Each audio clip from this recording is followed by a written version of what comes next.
Good day, all.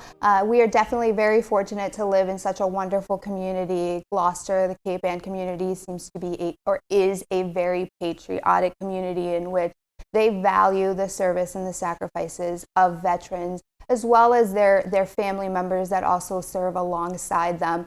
As you know, my name is Vicha Perini. I'm the Director of Cape Ann Veteran Services, and we are located at 12 Emerson Ave. And we can offer veterans a plethora of resources, whether it is connecting them with VA healthcare services, which again, we're very fortunate to live in Gloucester and have the Gloucester CBOC, or the Gloucester Community-Based Outpatient Clinic, right at our back door. That is located at 199 Main Street. And we are also fortunate enough to have additional state benefits that we can offer our veteran population. Chapter 115 is a low-income base program in which we can help low-income individuals access additional financial assistance through medical reimbursement, fuel assistance, additional ordinary benefits, so that you, the veteran, or you, the family member that is eligible for this program, does not have to decide or pick and choose between paying your fuel bill or paying your gas bill or accessing your must-need medicines or prescription drugs or anything like that. This program is intended for you to be able to access both instead of having to pick one or the other. But our office also offers a lot of local opportunities, community-based engagement. Social veterans coffee socials are offered every Friday at our office, again at 12 Emerson Ave. It is just a social environment in which veterans can come in and casually discuss your military experience if that's what you would like to share.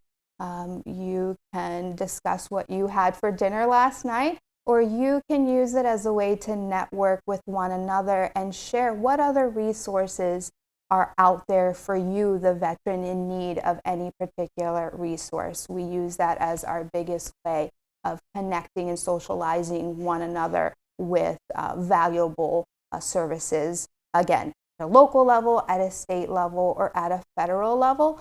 It is open to all, so it is not only open to just veterans, it's also open to their loved ones. It's oftentimes a loved one that reaches out to our office in particular in need of something, some sort of service. My grandfather, my dad, my loved one is in need of this service and I don't know who to connect with, and that is what we are there for, to help you access the proper point of contact so you're not calling 10 different people, you're calling one person, and we can help you navigate that vast system that's out there. Gloucester is very patriotic. World War II in particular has roughly 3,600 veterans who have served in World War II, and that doesn't even include the Nurse Corps that also serve and oftentimes are not labeled as a veteran. And then we've also lost 106 killed in action to World War II. And I focus on World War II in particular because we will be interviewing a World War II veteran, and very fortunate to have you share your stories, have you share your perspective. Good day. I'm very pleased today in our very special edition of Gloucester Bookies to be interviewing a World War II veteran whose name is Charles Steiner. Mr. Steiner, would you prefer me to call you Mr. Steiner, Charlie, or Charles? Charles. Charles. Charles would be fine. Please call me Wayne. All right, Wayne. Those who are watching might have caught other adventures where we were talking about books. My name is Wayne Soini, and my claim to fame is that I wrote the book Ed and Joe. But in any case, Charles Steiner, as they say, name, rank, and serial number. All right, Charles J. Steiner, Sergeant, I retired as a sergeant Yes? after my illustrious career in the Army, and I went in. I was drafted at aged 18, and 21 months later, I was discharged. The war was over by then. Yeah. Well, may I say thank you for your service. Yes, That's something you've heard before, I'm Yeah. sure. What I was astounded by, given your spryness, this gentleman walked here today, by the way, from his house. Charles was born in 1926. 1926. And 1926, you add 18 to that, 1944 That's was correct. when you were drafted. But I've got an intriguing idea, a way to place Charles in the time line of American history. When you began school, he was born in St. Louis, he told me. When you began school in St. Louis, first grade, and you were learning the Pledge of Allegiance, and you looked in front and you saw a picture of the President of the United States, and you were like 6 years old, that president, the picture was of Franklin D. Roosevelt, who was elected in 1932. And then when you graduated from high school, and you pledged allegiance in high school in your senior year, you're looking down the room and you're seeing the picture of the President of the United States.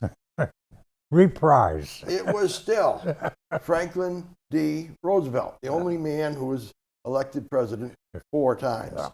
And then he became your commander-in-chief. That's correct. You were, if I understand, you said 18 years old, so fresh out of high school. And what was it like? Did you get a notice, or did you go to the recruiter? What happened? Prior to being 18, the government or the Army had a program for pre-draftees. It was sort of like like the colleges had an ROTC program for the 17 years old. And they sent me, after I finished basic, this is before I went into the service, they sent me to a college. So you were senior year in high school. Senior in year this in program. Yes. Pre-draftees. Pre-draftee. And I went to, they sent me to the University of Maryland. I think I studied engineering, I think. Right. And then the day I was 18, I was notified to report to Fort Meade that was in Maryland. Yes. And I was drafted.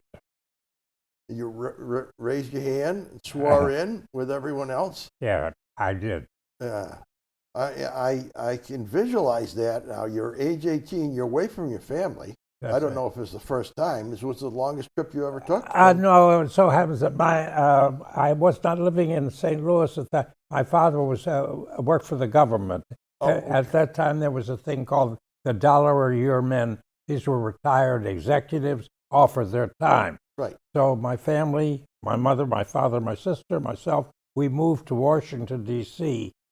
This is the height of the war. Right. You know.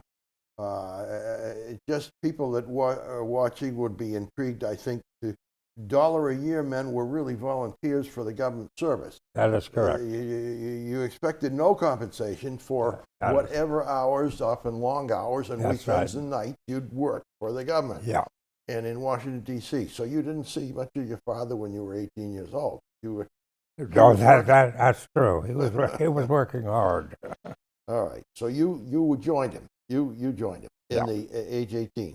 What was it for you? What happened for you once you swore in 18? What next happened? All right. Well, for some. Oh, your 18th birthday? What date? September 29th. Of 1944. 1944. So D-Day has already happened. That is right. The invasion of Europe is on. Paris is being liberated, and the action is in Europe. That is correct. I will tell you. Now I've got to find out what happened. Okay, to you. What happened? I went to basic infantry training in Spartanburg, South Carolina, Camp Croft. Right. And at that time, basic training was like 26 or 22 weeks. And at that time, the Battle of the Bulge occurred. And they cut our training short. And my regiment, of which was about 750 people, were shipped over to the Battle of the Bulge as replacement. You got to understand that 750 people are going over there because they're needed, as there's the Germans have, they call it so-called bulge. The Germans have counterattacked, and they were overrunning American positions. They were taking prisoners by the thousands. People were being killed, and the replacements were needed, and literally that. Here you have a unit of, let's say, originally 20 or 25 people, platoon or whatever, and now 5 of them are gone. So you want 5 new people replacement. That's right. And this is the group that's coming over. Cut Now, short from your basic training. But for purposes of illustration, I was not sent overseas. The government, somehow on an aptitude test that I must have taken, I don't recall doing, I was sent to the University of Pennsylvania to learn Japanese. Oh, they were preparing you for something else. That's correct. May I not everybody really is familiar with World War II. Japan, we were fighting at 2 fronts. We were fighting in Europe and Pacific. There were people who were going overseas to defeat Germany, and there were people who were getting prepared to invade the mainland of Japan. And now you were learning Japanese. That's right. I don't know why I was there, because I was struggling with Japanese, but it was a year program at the University of Pennsylvania. When that occurred, when I was there, the war ended. Right. So I had been in long enough not to be discharged at that particular time, but I did not have to go overseas. Now, I'm just fascinated that you must have been pondering this sometimes. You were being prepared for the invasion of Japan, not with weapons, but to learn the language of Japan. That's correct. Someone in the Army had to be thinking, I take it, that you would be doing some conversing, some talking with the Japanese people. Well, they were looking way ahead. That's right. In my group at the University of Pennsylvania, there were 45 of us.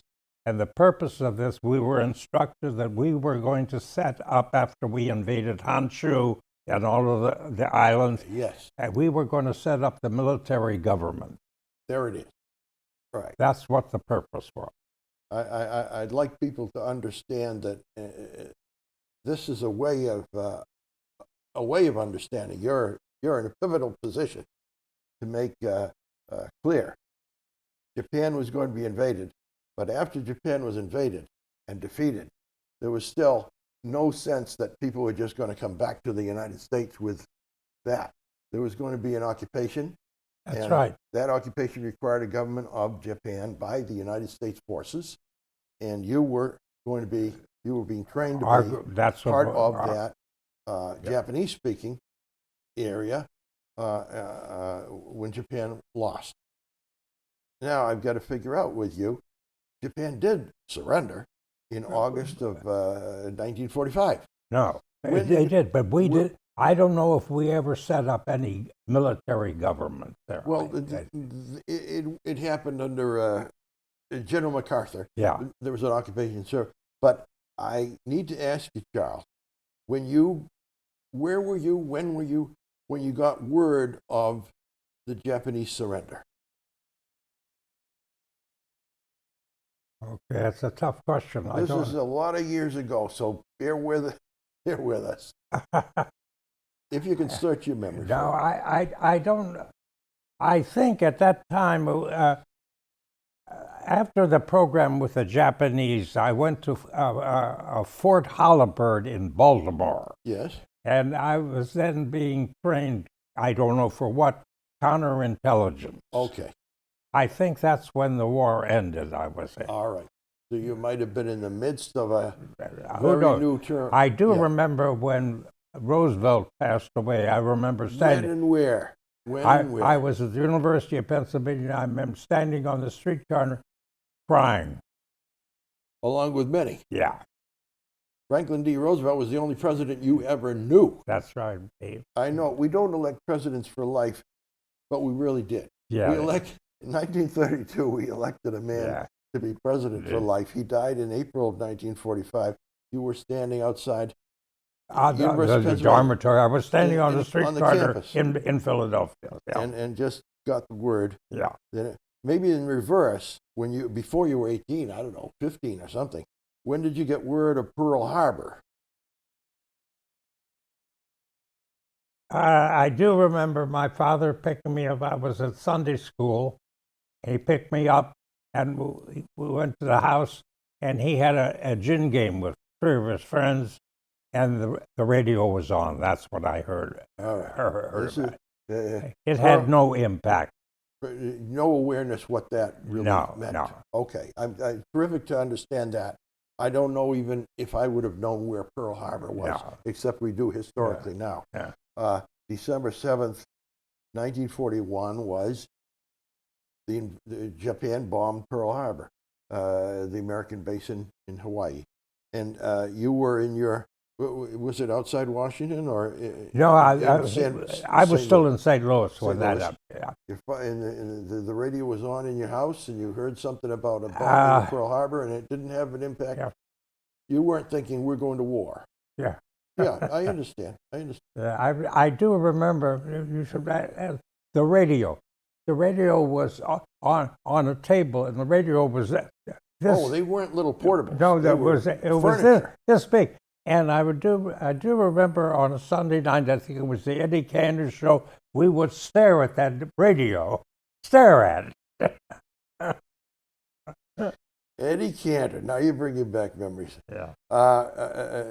You had, I don't know, it's useful to, the World War II veterans, I think to 100%, you would have gone into the military, fought the war, listened on radios.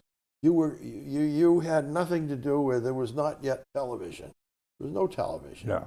So what you're recalling in memory of radios, radio news, radio shows, that was the entertainment at home.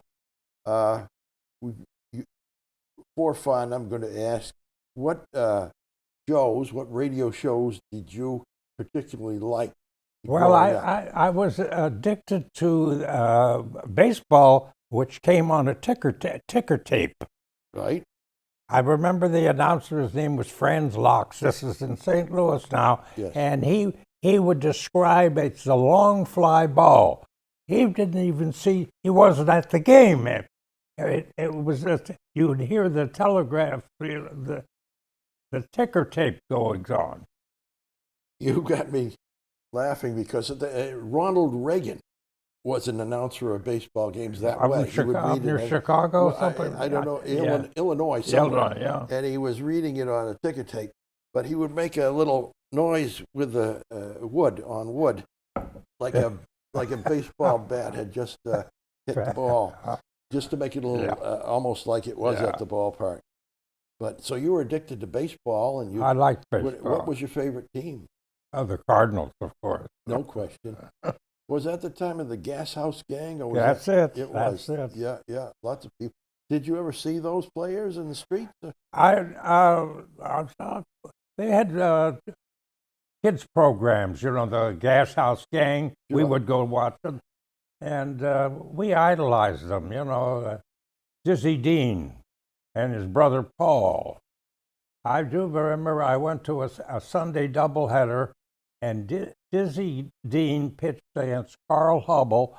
It was an 11-inning game, and both of them pitched all 11 innings. There it is. Yeah. Well, I'm told in those days you weren't much of a man or a pitcher if you didn't pitch the whole game, no matter what it was. You stopped in 3 innings, there's something wrong with you. These days, that's common. Yeah, good for you. You still favor baseball?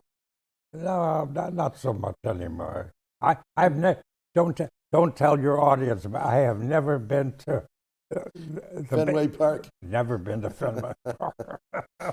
Tell you what, when I was talking with, each time I called you a couple of times arranging this show.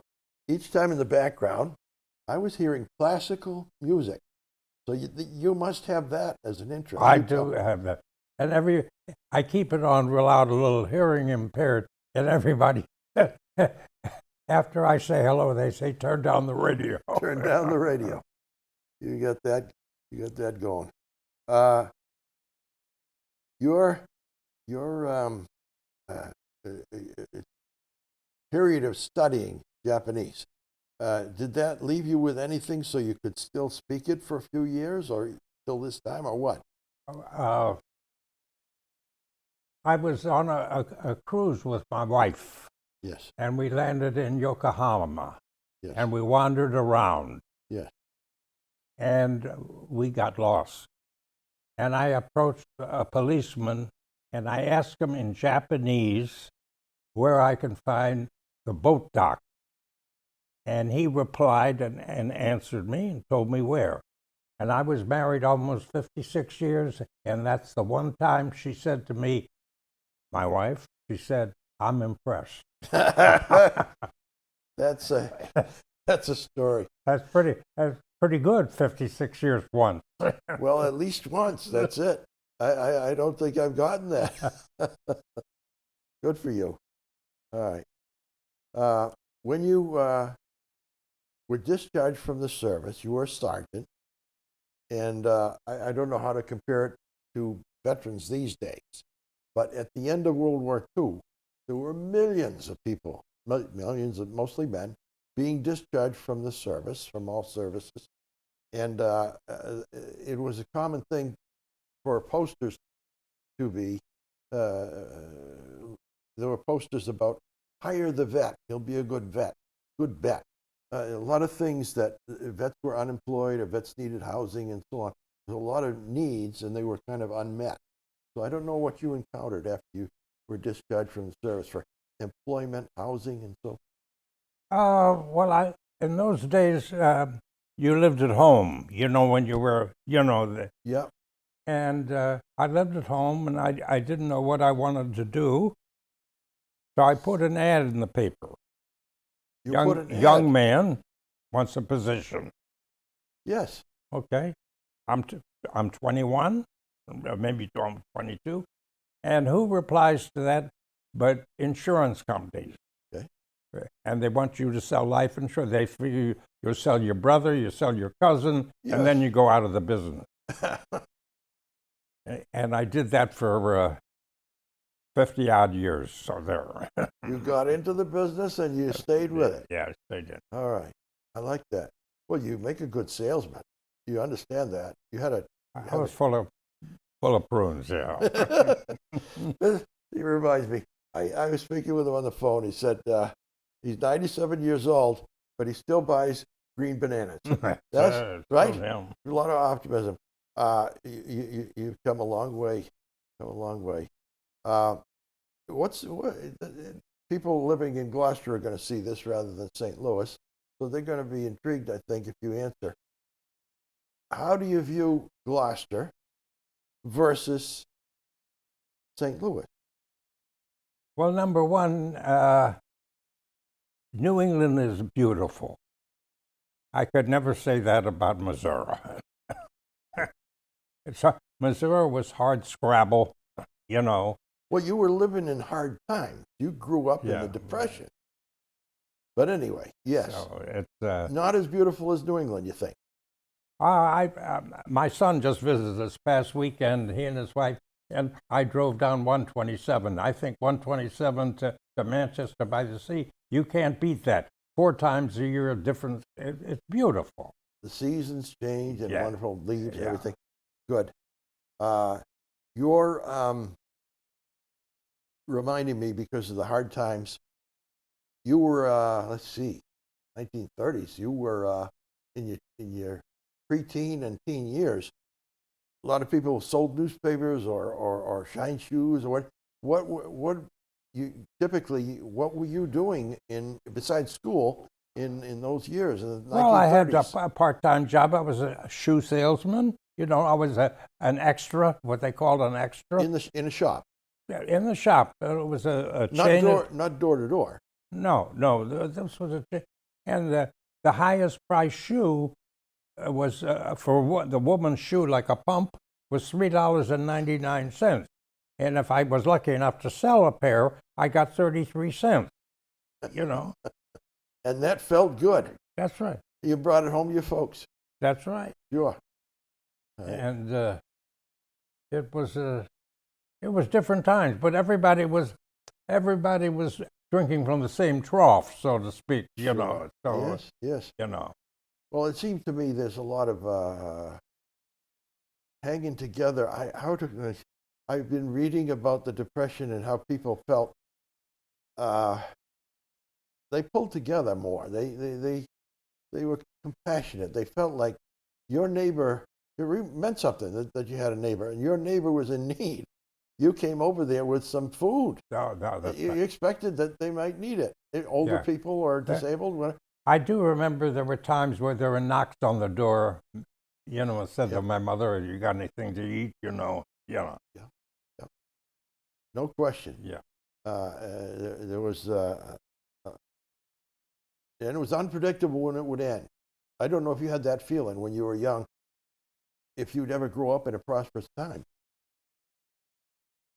Or you did have that opposite. Well, I didn't, but I do remember when I was in grammar school, my fellow students, some of them would always talk about, well, my dad was a millionaire, and then 1929 came and things went downhill.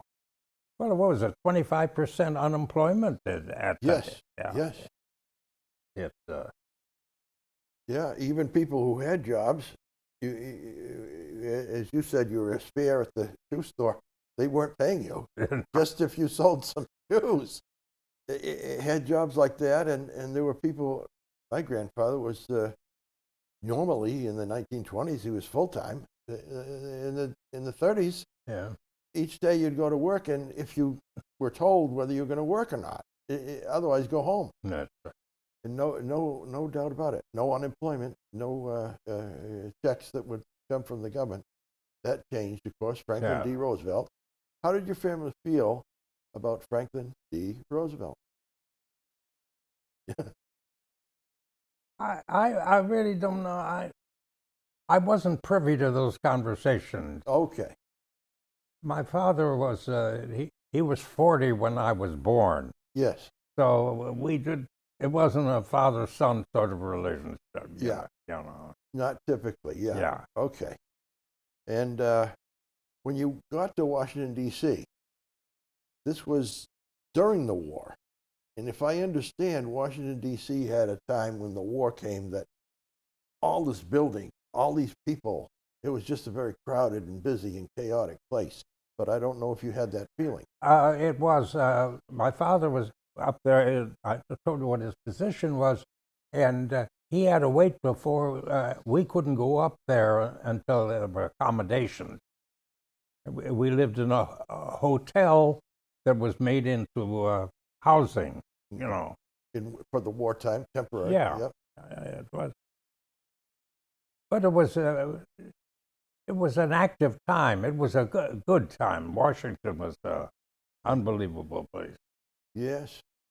Tell a little more about that. I don't know how you met your wife. I met my wife when she was 15 years old. I was 22. In St. Louis. In St. Louis. And we had a friend. She impressed you. I don't think that. Not at that time. Okay. Nor later.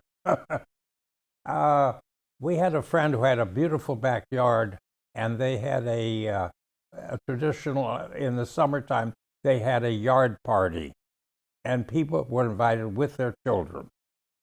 I'm 22, she was 15, she was with her mother and father, and she was the most beautiful thing I'd ever seen. And I said I was going to marry her. First I had Did you say that to her, or you no, said it to yourself? No. I thought that. You thought that. I had to wait till she finished high school. I had to wait till she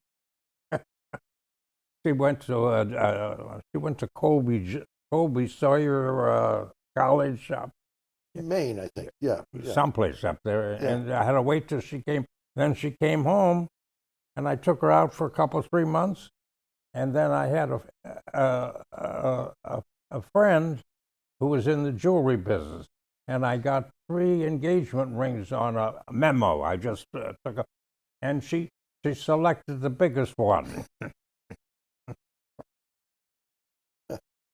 And was this during the war or before? No, this was After this the war. 1953. I had to wait till she grew up. You had to wait to grow up, and you got out of the war and service and had some money to buy a big. Well, I've been working for 6 years. By this. Interesting story. Again, we didn't tie up the threads for the people listening. You grew up in St. Louis, some years in Washington, and of course, you traveled the world. But we're now in Gloucester, Massachusetts. How is it you had a story? How is it you came to be here in Gloucester, Massachusetts? Our daughter married a Gloucestonian, and she adopted a little boy from Guatemala, and our children are already grown and finished with college. So I rented a house in Rockport for 5 summers, and I liked it up here. And I think your wife was on you that she wanted to see her grandson absolutely more than she was seeing him. And she's been dead now 15 years, but still tells me what to do. So there you go. Yes, you're still living by her policies, Yeah. I'm sure. Don't we all? Yeah. All right. Good for you. What do you think you've retained from the Army service that you still follow as a habit or a guide or think something in your head that you think of from the Army, if anything? I'm not going to tell you about the Army because, but I am going to tell you about when I went to the University of Pennsylvania for Japanese. Yes. I came from a public school in St. Louis, which was at the apex of schools there, and I thought I knew everything. I was a smart ass. Okay. When I met the 44 others at the University of Pennsylvania, I was staggered about what they knew. They were all products of the Eastern public school system. They knew about music, they knew about dancing, they knew about so many things, and this was like a new world. Well, you were quite observant. You were open to the idea that you might not know everything when you were observing these people. I was brought up short. And so you figured you're not the smartest person after all. No, these guys were smart. Wow. Okay. Yeah. That's another way to do it. Yeah. And that came from your experiences at the University of Pennsylvania. Well, that was just the Japanese part of it, but when we talked, made friends with people, and they would talk about things that I had no knowledge. Yes. Yes. Or maybe no exposure. Well, you were mentioning with your father. I guess typically you didn't talk politics or current events, and you lacked that kind of dimension of a common dimension of. Well, I want to correct that a little bit. When my folks entertained for dinner, when they would have other couples, yes, and the women would get up and go to the other room and do whatever, and the men and I would sit at the table, and they're concerned about Hitler at that time. We're talking the late 30s, or this was after the 1936. They were concerned about Hitler at that time. So you gathered there were dark clouds. Yes, from their conversations. Yes. Okay, and they were right. Yeah, they Right. were right. Yeah. All right.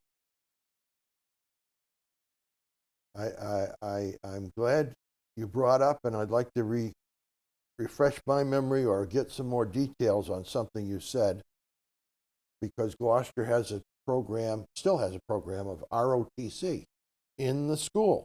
Oh, Not in to the do high with, schools? yes, not to do with wartime, but just for many years, for over a century, over 100 years, there's been an ROTC detachment or unit at the high school.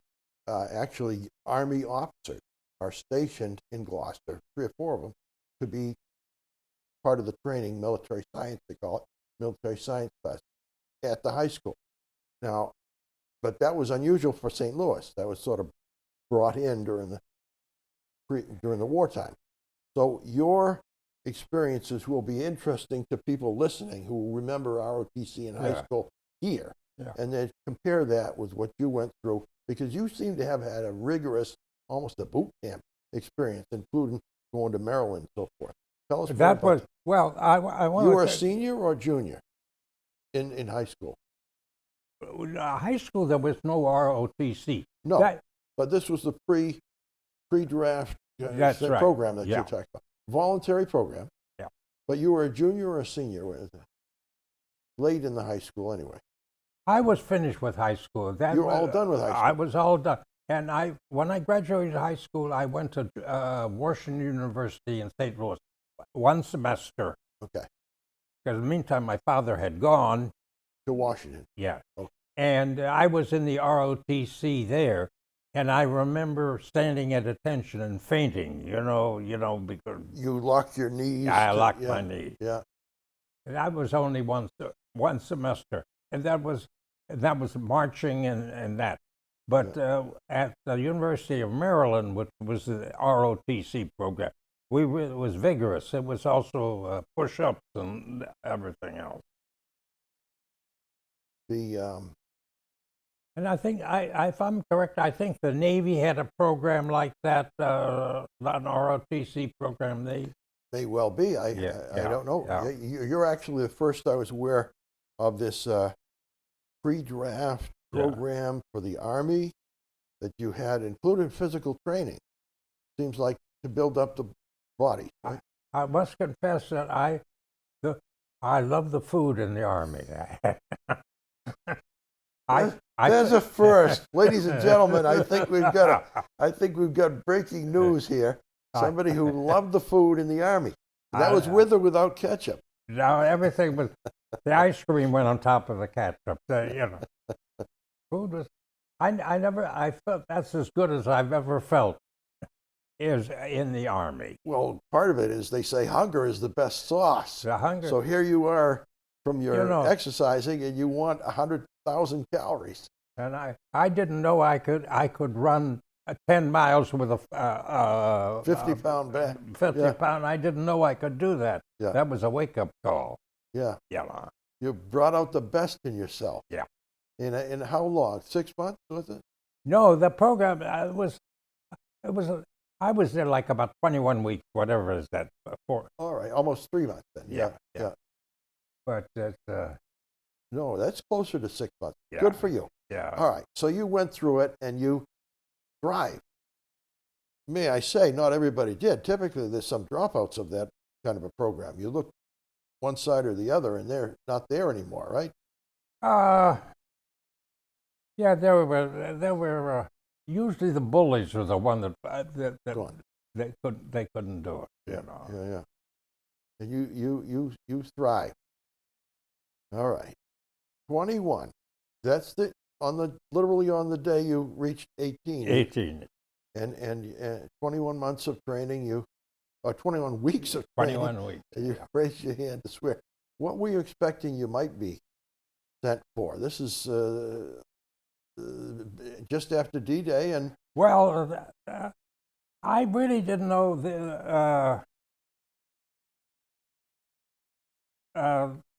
it was a little hazy what we were going to do. What is counterintelligence? Right. All right.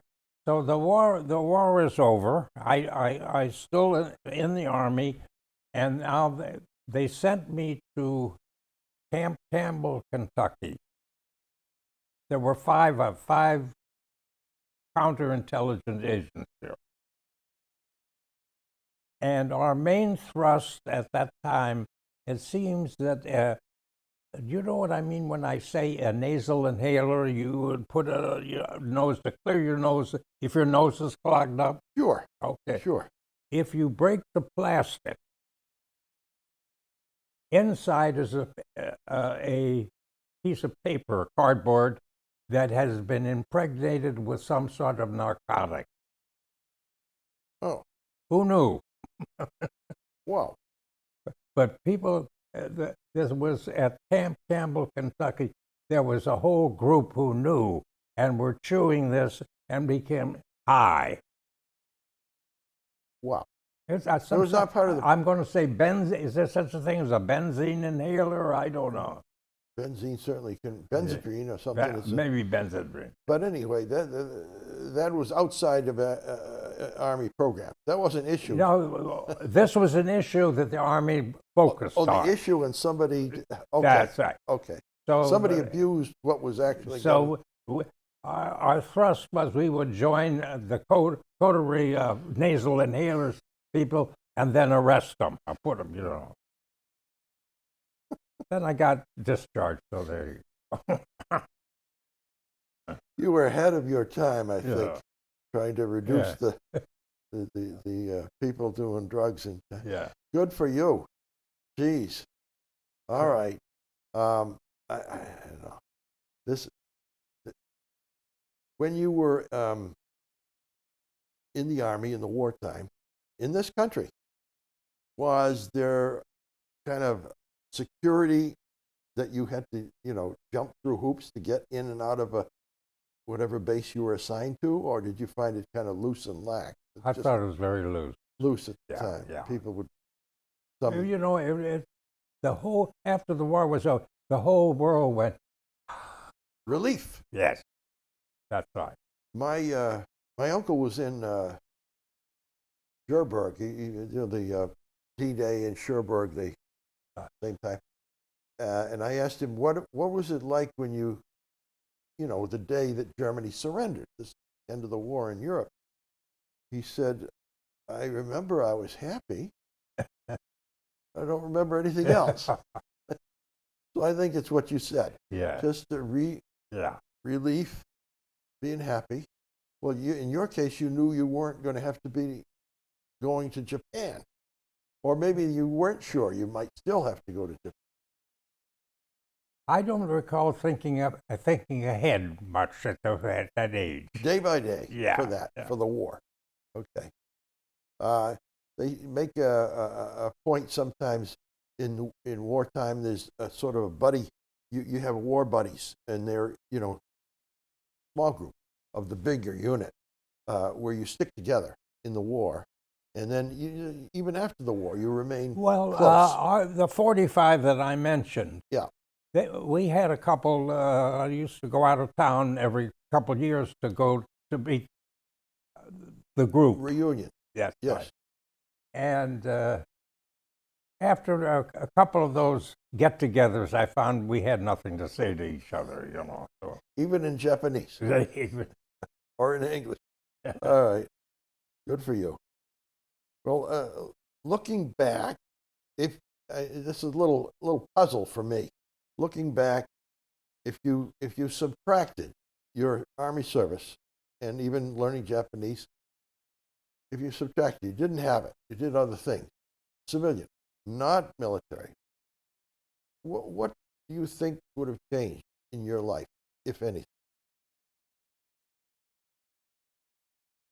Depends what company answered my ad.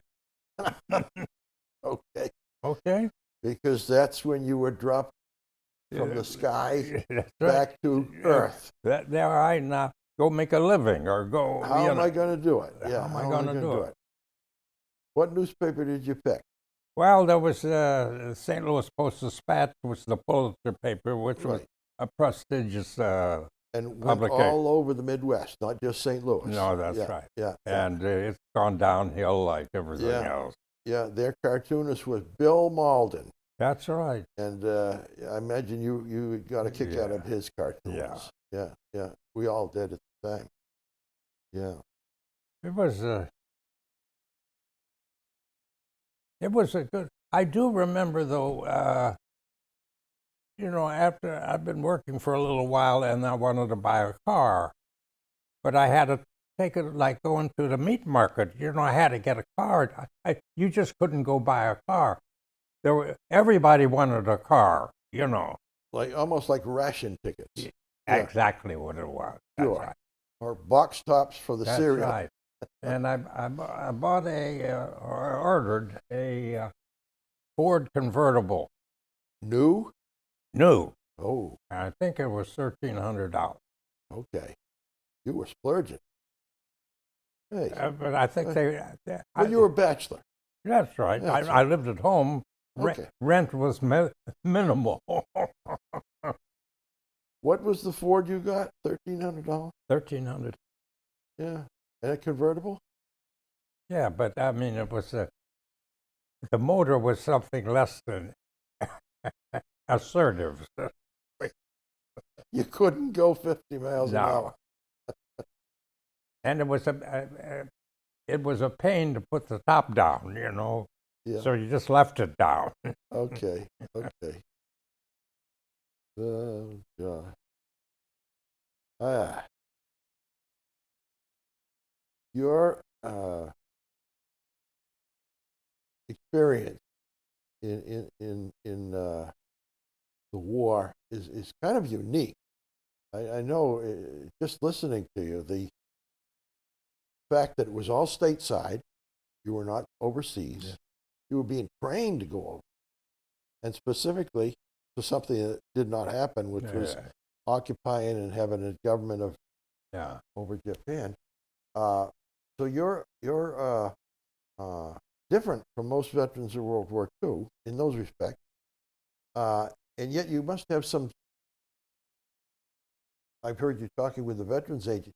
You must have some feeling of solidarity with other veterans, and tell me more about that veterans community. I was exposed to other veterans when I went to talked about the over on Emerson Avenue of the writing programs there. Yes. And I found out that I had no knowledge of the Korean War at all. Yes. Absolutely. And I listened to what some of those veterans talked about, the cold, and all that was a miserable war. And then there was a few veterans from Vietnam. Yeah. But the ones that I enjoyed, if you could enjoy it, some spouses, there were 3 spouses that would come to because their husbands and who were veterans did not feel that they could come and take down their pants and talk about their experiences. So their wives were the surrogate veterans. And they spoke about what? World War II? World War II. World War II. And you got a lot out of the spouses' accounts of their husbands' wars. Yeah. Yeah. And the lady who ran it, who I said to Vi, I think was a retired school teacher. She was very good at that. I got a lot out of the program. Well, you're a witness to it, then. The sharing of stories by veterans, among veterans, is therapeutic. Absolutely. Even irreplaceable by anything else. That's right. Yeah. Some of the veterans, when they were reading their story that they wrote, broke down in tears. They were flushing out these memories. It was a very good program, I thought. Right. Well, the studio is making this a special show of a series about books. So I would like to make a recommendation of a book in light of what you're saying. Somebody who had memories that they wanted to deal with, and it was a man named William Manchester. He wrote a book called Goodbye Darkness. And Goodbye Darkness was all of his memories as a Marine, a young Marine in his 20s, early 20s. He's a young Marine in the Pacific fighting hand-to-hand in the combat they had. And he had to, as a college professor later, he had to deal with, it was time to deal with, write down and deal with those memories until he could say, as the title reflects, Goodbye Darkness. So I would recommend to any veterans who are dealing with issues or people who want to help, spouses and so on.